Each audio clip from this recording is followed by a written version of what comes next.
Hello, we are continuing to highlight the virtual research poster competition, and today we are talking with Rachel Park. Rachel, thanks for joining us. Hi, thank you for having me. So tell us a little bit about yourself. I am currently a first year PhD student in the Comparative Biomedical Sciences program. I'm currently doing my 6-week rotations to find my lab that fits.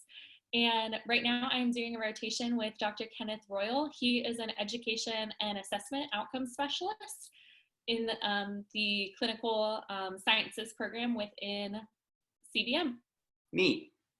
So what's the research you worked on? The research that I have been working on was identifying coping styles among pet owners who have euthanized their pet.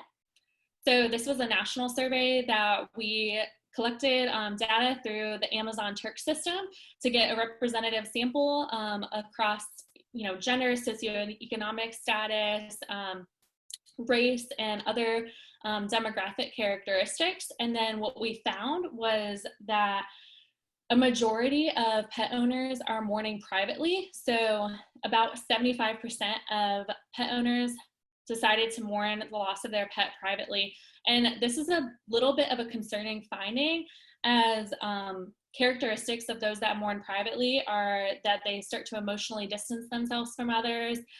They feel isolated socially and tend to avoid other people. And during times of grieving, it is helpful to have a support system, and we actually see that there are health and social consequences to isolating yourself during this period. And it's a common phenomenon, unfortunately, in the United States, as pet grief is considered disenfranchised grief. So those that what disenfranchised grief means is that those that are grieving are not getting that social support from those around them. People are not recognizing this as a thing worth grieving, a relationship that you lost, and that can be really debilitating and harmful to people. It can result in poor physical health,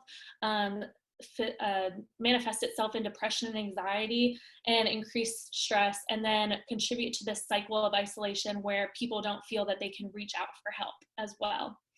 So what we can do is do some social outreach as veterinarians.